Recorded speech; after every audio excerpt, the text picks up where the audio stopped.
Hi viewers, India's largest digital media network Suman టీవీకి స్వాగతం. ప్రస్తుతం మనతో ఉన్నారు motivational speaker and language trainer Vijaya Bangaru అమ్మ.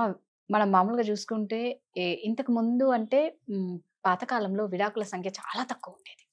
కానీ ఇప్పుడు ఎలా అంటే ప్రతి ఫ్యామిలీలో అంటే పెద్ద ఒక జాయింట్ ఫ్యామిలీ పెద్దగా చూసుకుంటే ఆల్మోస్ట్ విడాకులు అవుతూనే ఉంటాయి. అవునండి. అంటే విడాకులకు కూడా ఒక ఏజ్ లేకుండా పోయిందమ్మా. పెళ్ళైన సంవత్సరానికి, లేకపోతే పెళ్ళై 20 ఏళ్ళైన తర్వాత కూడా, 30 ఏళ్ళు అయిపోయిన తర్వాత కూడా, వయసులో ఉన్నప్పుడు ఎంత తోడు కావాలని ఒక పెళ్లి చేసుకుంటామో, వయసు అయిపోయిన తర్వాత కూడా ఒక తోడు కావాలి అని అనుకుంటూ ఉంటాం. అంటే ఆ టైంలో తోడు కావాలి అనుకున్న టైంలో కూడా విడాకులు తీసుకునే వాళ్ళు ఉన్నారు ఇంకా లాస్ట్ ఏజ్ లో. అంటే ఈ విడాకులు ఎక్కువగా తీసుకోనికి అసలు రీజన్ ఏంటమ్మా? అంటే పాపం ఒకటి అడ్జస్ట్ అయిపోయి లాస్ట్ మూమెంట్ లో బయటకు వస్తే ఆ ఏజ్డ్ వాళ్ళు కూడా విడాకులు తీసుకుంటారా? మీరేమో 1 సంవత్సరం అంటున్నారండి. 2 నెలలు 3 నెలలకే 1 నెలకే విడాకులు తీసుకున్న వాళ్ళు చాలా మంది ఉన్నారండి. ఇదంతా దీనికంతా ఏంటండి మూల కారణం? అంటే ఒకరినొకరు అర్థం చేసుకోలేకపోవడం అనమాట. అసలు అంటే నువ్వేంటి నేనేంటి, జీవితంలో మన ఇద్దరం కలిసి ట్రావెల్ చేయాలనుకున్నప్పుడు సో మనం కొన్ని విషయాలు తప్పకుండానండి, ఒకరి జీవితంలోకి ఒకరు కొత్తగా వచ్చారు అని అనుకుంటే, మనం ఒకరి జీవితంలోకి వెళ్ళాము అని అనుకుంటే కంపల్సరిగా కొన్ని మార్పులు అనేది కంపల్సరిగా జరుగుతాయండి. సో ఆ మార్పులు ఎలా ఉంటాయంటే, మనకు మనం లైఫ్ లో అడ్జస్ట్ అవ్వడం మాత్రం కంపల్సరీ అండి. సో కొన్ని ఇప్పుడు మీ సాంప్రదాయాలు నా సాంప్రదాయాలు వేరే, మీ ఇంటి ఫ్యామిలీ మీ ఫ్యామిలీ వేరే, నా ఫ్యామిలీ వేరే. సో నేను రాగానే నాకు అన్ని ఇష్టం వచ్చినట్టుగా మీ ఇంట్లో జరగదు. అట్లాగే అమ్మాయి ఒక ఇంటికి వెళ్ళినప్పుడు అన్నీ మీకు ఇష్టం వచ్చినట్టుగా అమ్మాయికి కూడా జరగదు. అలాంటప్పుడు ఏమవుతుందంటే, నువ్వు అప్పుడు అలా చెప్పావే ఇలా చెప్పావే, నువ్వు అలా వాడే అంటే మరి ముఖ్యంగా అబ్బాయిలు ఏమంటారంటే, లేదు లేదు నీ వ్యతిరేకంగా ఎందుకంటే అప్పుడు మోజు ఉంటది కదండి, నీ వ్యతిరేకంగా ఏమీ జరగదు, అన్నీ నీకు ఇష్టం వచ్చినట్టే జరుగుతాయి, నేను చూసుకుంటానని ఒక హామీ ఇస్తాడు. ఓకే, ఆ హామీ ఎంతవరకు ఉంటుందంటే పెళ్ళయ్యేంత వరకే ఉంటుంది. పెళ్ళైన తర్వాత ఇంట్లో ఆడపడుచులు ఉంటారు, అత్తయ్య గారు ఉంటారు, మామయ్య గారు ఉంటారు, ఇంకా మిగతా వాళ్ళందరూ ఉంటారు. సో మిగతా వాళ్ళందరికీ నువ్వు చెప్పినట్టుగా వాళ్ళు వినాలని రూల్ లేదు కదా. ఇప్పుడు మీ ఆవిడ నిన్న వచ్చింది, ఆమెకు అనుకూలంగా వీళ్ళు మారమంటే వీళ్ళు మారరండి. సో వీళ్ళు ఏం చేస్తారంటే ఫాల్స్ ప్రామిసెస్ చేస్తారు అనమాట అబ్బాయిలు మరి ముఖ్యంగా. అలాంటిదంతా ఏమి లేదు, నీకు ఇష్టం నీకు అసలు ఆమె చెప్తుంది అనమాట. ఏమని చెప్తుంది అంటే, నీవు నా మీదే చాలా ఇష్టం కదా, అదొక బ్లాక్ మెయిలింగ్. నన్నే పెళ్లి చేసుకుంటే నేనైతే 10 దాకా నిద్రలేవాను, నేనైతే వంట చేయను, దాని ఏం పర్లేదు నీకెందుకు, నేను చూసుకుంటానంటాడు. ఓకే, నువ్వు కాలు తిరుగుతా, నేను దిగుతాను అంటే నేను వంగుతాను, నా వీపు మీద కాలు పెట్టు అనే పరిస్థితి వస్తుంది అనమాట. అంత లెవెల్ ఉంటుంది ఆ ప్రేమ. రేపు తర్వాత పెళ్లి కాకముందు పెళ్లి అయిన తర్వాత ప్రాక్టికల్ గా నీవు ఆలోచిస్తే నీకు అది జరగదండి, ఏమీ జరగదు. సినిమాలలో లాగా నిన్ను ఇంటికి రాగానే ఓ మల్లెపూలు చేతికి కట్టుకొని నిన్ను రింగులని ఎత్తుకొని ఎవరు తిప్పరండి. ఆడి బాధ్యతలు వాడుకుంటాయి. సో ఎక్స్పెక్టేషన్స్ అనమాట. పెళ్ళైన తర్వాత పెళ్లి కాకముందు ఉన్నట్టుగా అబ్బాయిలు 100% ఉండరండి. ఎందుకంటే బాధ్యత, ఒక సంసారం తర్వాత నీవు ఫ్యామిలీ మెయింటైన్ చేయాల్సిన అవసరం ఉంటది. ఇది వరకు ఏముంది, పలానా చోట కలుసుకో, పార్క్ రా, ఇంకొక చిన్న లేకపోతే కాసేపు కూర్చుందాము, ఎవరి కాళ్ళు బై చెప్పుకున్నారు. కానీ ఇప్పుడు కాదు కదా, ఇది ఒక బాధ్యత ఉన్నప్పుడు నీవు అలా ఎలా అవుతుంది, నీ ఇంతకు ముందులాగా లైఫ్ కాదు. అమ్మాయిలు కూడా కొంచెం అర్థం చేసుకోనండి. అర్థం చేసుకోకపోవడం అనేది చాలా తక్కువయ్యే. ఏమన్నంటే, నువ్వు పెళ్లి కాకముందు ఇలా చెప్పావు కాబట్టి నీకు నాకు లేదు, ఇంకా మధ్యలో ఉంటారు చూడండి ఈ అమ్మగారు. కరెక్ట్ అమ్మ, మీరు చెప్పింది. ఇందాక అన్నారు కదా, పెళ్ళైన సంవత్సరం కాదు, 1 2 నెలలు 6 నెలలు అంటే చాలా ఎక్కువ. దారుణం ఏంటంటే, ఎవరన్నా చెప్పారు వీళ్ళ ఫ్రెండ్స్ అమ్మాయిల కంటే ఇంకా వీళ్ళకి అప్పుడే వీళ్ళ హస్బెండ్ గురించి మైండ్ లో తిరుగుతూ ఉంటది, అక్కడ స్టార్ట్ అయిపోతుంది. అలా కాదండి, ఇప్పుడు అలా చెప్పినప్పుడు వాళ్ళు మీ ఇద్దరు కలిసి ఉన్నందుకు సంతోషంతో చెప్పారా, లేకపోతే జలస్తో చెప్పారా, వాళ్ళ ఉద్దేశం ఏంటని తెలుసుకోవట్లేదు. ఇదిగో పలానా అమ్మాయి చెప్పింది నువ్వు ఏదో అంట కదా అని అంటే మరి ఏం చేస్తాడు, వాడికి ఏదో అవసరం ఉండి ఏదో ఫోన్ మాట్లాడడం, అది కూడా వీళ్ళు భరించలేదు అనమాట. ఇదంతటికి కారణం ఏంటంటేనండి, అర్థం చేసుకోకపోవడం. ఒకరికొకరు అర్థం చేసుకుంటే ఇలాంటి చిన్న చిన్న ప్రాబ్లమ్స్ ఒక పెద్ద భూతబ్దంలో చూపించి ఇదే పెద్ద సమస్య అనుకుంటున్నారు.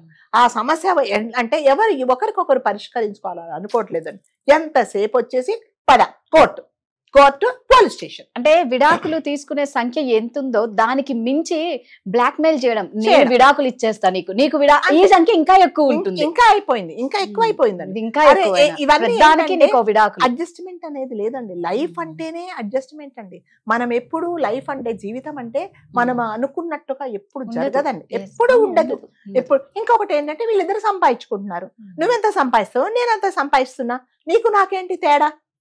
నువ్వు 2 లక్షలు అంటే నేను 3 లక్షలు సంపాదిస్తున్నా. దీనికి తోడు అగ్నిలో అజ్యం పోస్తారు. ఓకే, అంటే ఏంటంటే తల్లిగారు, ఈ తల్లి తండ్రుల ఇన్వాల్వ్మెంట్, తండ్రిది ఏముంటదండి పాప, ఆ తల్లి ఏం చెప్తారు, ఆ తండ్రి అదే వింటాడు. ఈ తల్లిది ఉంటుంది చూడండి, కూర్చుంటే లేస్తే ఏం చేస్తున్నావు అమ్మాయి అంటే, అమ్మ పని. అదేంటి పని చేస్తున్నావా, మన ఇంట్లో ఉన్నప్పుడు నువ్వు పనే చేయలేదు, ఈ టైంకి నిద్ర లేచేదానివి కాదు, అదేంటి? అది నీ ఇల్లు కదా, అత్తగారింటికి వచ్చింది కదా, మరి పని చేస్తలేగా. అయ్యో నీకు ఎంత కష్టం వచ్చింది. అవునమ్మా, మరి వచ్చేసే, అంతే. అలా కాదు కదా, ఒక తల్లిగా ఏం చెప్పాలి, అవునమ్మా అత్తగారింటికి వెళ్ళాము, కొన్ని బాధ్యతలు ఉంటాయి, నువ్వు కంపల్సరీగా పని చేయాలి. అదేంటి నీ కాఫీ నువ్వే పెట్టుకునేదానివి కాదు కదా, ఇంటిల్లి పాదికి నువ్వు కాఫీ పెట్టిస్తున్నావా, ఇంటిల్లోకి వంట చేస్తున్నావా, ఇవన్నీ ఆవిడ అక్కడి నుంచి మాట్లాడుతుంది అనమాట. ఒక తల్లిగా అలా కాదండి చెప్పాలి. చాలా అంటే చాలా 70% కాపురాలు పాడైపోవడానికి కారణం ఎవరంటే తల్లే, మరి ముఖ్యంగా తల్లే. అన్నిట్లా ఇన్వాల్వ్మెంట్, అన్నిట్లో. వచ్చాడా అల్లుడు గారు, ఇంకా రాలేదు, అదేంటి ఎందుకు రాలేదు, ఆఫీస్ 5ంటికే కదా అయిపోతుంది, ఇంకెందుకు, కనుక్కో. ఆడచచ్చి వస్తాడండి, రోడ్డు మీద రావాలి, ట్రాఫిక్ లో రావాలి, ఏదన్నా అర్జెంట్ పని ఉండొచ్చు, కాదు అది కాదు. సో ఫస్ట్ రావాలి, వస్తే గానీ ఎవరికి మనశ్శాంతి. మళ్ళీ 10 సార్లు వచ్చాడా, ఎందుకు వచ్చాడు, ఎందుకు లేటుగా వచ్చాడు. సరే వాళ్ళిద్దరిని ఏదో కొన్ని రోజులు వదిలేయండి. ఇంకొకటి ఏంటంటే పెళ్లి కాగానేనండి ఎప్పుడైనా సరే కొంత అబ్బాయి కానీ అబ్బాయిని కొన్ని రోజులు వదిలేయండి. ఇటువైపు కానీ అటువైపు కానీ ఎవ్వరు ఇన్వాల్వ్ అవ్వద్దు. మీకు గవర్నమెంట్ సర్వీస్ లో ప్రొవిషనరీ పీరియడ్ అని ఉంటుంది. అంటే అపాయింట్మెంట్ ఆర్డర్ రాగానే కొన్ని రోజులు, సంవత్సరం పాటు మీ పర్ఫార్మెన్స్ చూసిన తర్వాతనే మిమ్మల్ని రెగ్యులరైజ్ చేస్తారు. అది గవర్నమెంట్ సర్వీస్ చేసే వాళ్ళకి తెలుస్తుంది అనమాట.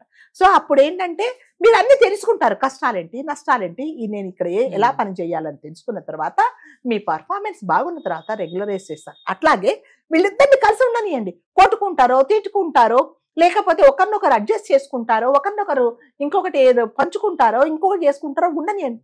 వాళ్ళ మధ్యలో ఇన్వాల్వ్ అయిపోయి సగము వీళ్ళు పాడు చేస్తున్నారు అనమాట. పెళ్ళైన తర్వాత కనీసం ఒక 2 నెలలు వాళ్ళని వదిలేయండి, వాళ్ళని వదిలేసేయండి. కాదు నిమిషానికి ఫోన్ అండి. ఈ తల్లులకు పని ఉంటుందో పాట ఉంటుందో నాకైతే అర్థం కాదండి. నాకు తెలిసిన ఫ్యామిలీ బికాస్ ఆఫ్ తల్లి వల్లనే వాళ్ళు విడిపోయారండి. ఎందుకంటే ఇదే మానం ఫోన్లే. ఏం చేస్తున్నావు, నువ్వెందుకు అత్తగారికి చేసావు, నువ్వెందుకు ఆడపడుచుకు చేసావు.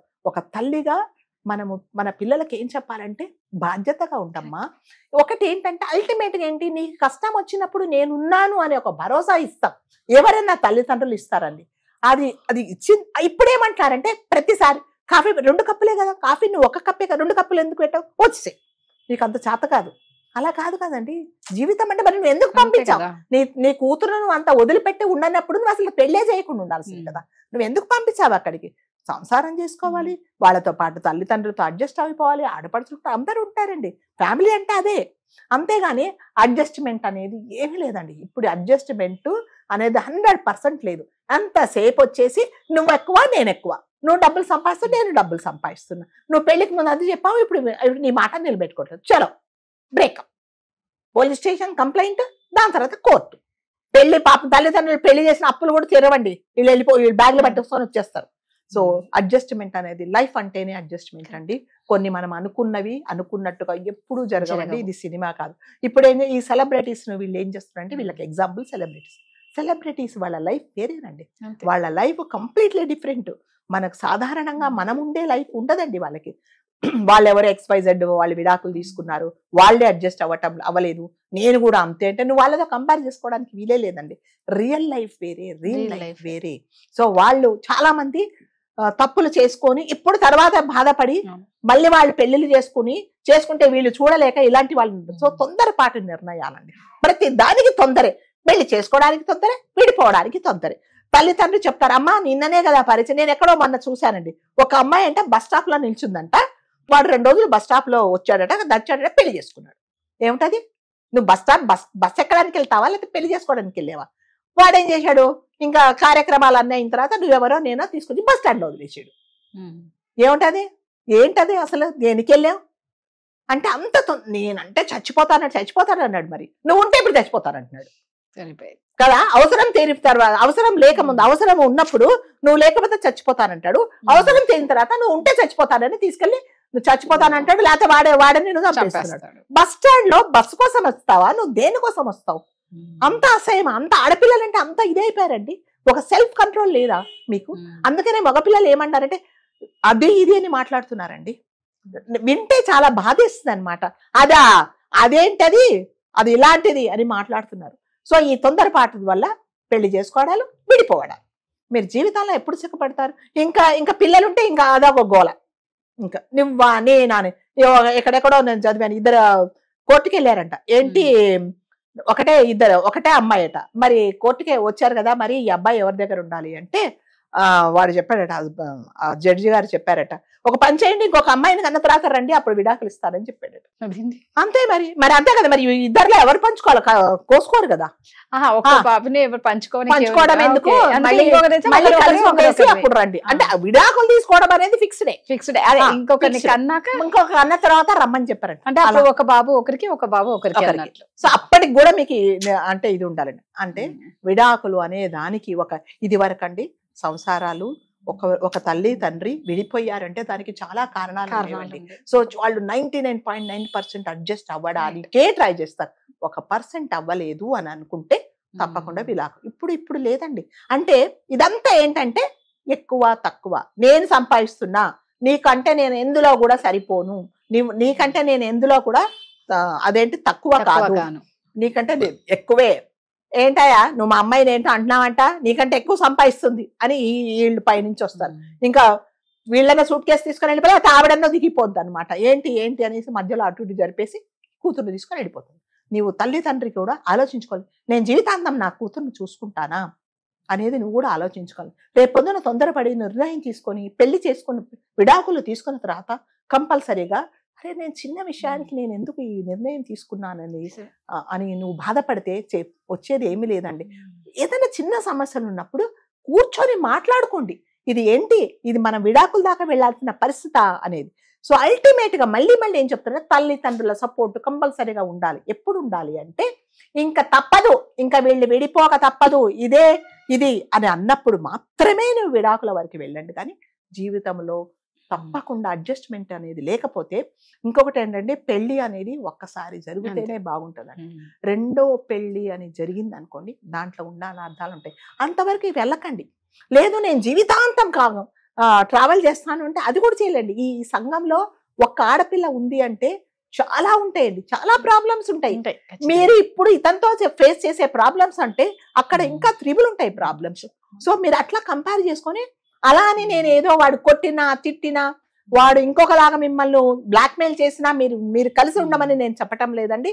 మాక్సిమం మీ వైపు నుంచి తప్పు లేకుండా రేపొద్దున విడిపోయిన తర్వాత అయ్యో నేను ఈ చిన్న తప్పు కోసం విడిపోయానని మీకు రిగ్రెట్స్ లేకుండా బలమైన కారణం ఉండి ఇంకా తప్పదు అన్నప్పుడు మాత్రమే విడాకులకు వెళ్ళింది. కానీ చిన్న వాటికి మీరు విడాకులు తీసుకున్నారంటే మీ గోతులు మీరే తవ్వుకుంటారు అంతే. ఈ తల్లి తండ్రి అనేది, ఫ్రెండ్స్ అనేది ఎప్పుడు మీతో ఉండరండి. జీవితాంతం కలిసి ఉండాల్సింది మీరే. ఇంకొక సలహా ఏంటంటే, పక్కన వాళ్ళు ఎప్పుడు వైఫ్ అండ్ హస్బెండ్ మధ్యలో దూరద్దు, వాళ్ళ నిర్ణయాలు వాళ్ళే తీసుకోండి. కలిసి ఉండమని చెప్పొద్దు, విడిపోమని చెప్పొద్దండి. ఎందుకంటే వాళ్ళ ఇష్టం కదా. 4 గోడల మధ్య కలిసి ఉండాల్సింది వాళ్ళు, మీరు కాదు. కాబట్టి తొందరపాటు నిర్ణయాలు తీసుకొని మీ జీవితాలు మీరు నాశనం చేసుకోకండి. జీవితం అంటే చాలా పెద్దది. ఈ రోజు చిన్న సమస్య రేపు పొద్దున అసలు సమస్యగా ఉండకపోవచ్చు. కాబట్టి అమ్మాయిలు కానీ అబ్బాయిలు కానీ ఒక్కసారి ఆలోచించండి, కొంచెం ఓపిక తెచ్చుకోండి, ఇద్దరు కూర్చొని మాట్లాడుకోండి. నువ్వు చేసింది నాకు నచ్చలేదు, అవునా, నచ్చలేదా, సరే నేను రెక్టిఫై చేసుకుంటాను. అందులో ఈగో ప్రాబ్లం ఏముందండి?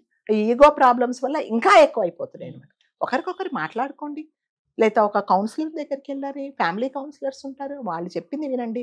ఇప్పుడు లాస్ట్కి ఏమైందంటే వాళ్ళు చెప్పింది కూడా వీళ్ళు వినట్లేదండి అసలు. ఇంకా వాళ్ళకు కూడా విసుకొచ్చేస్తుంది అనమాట.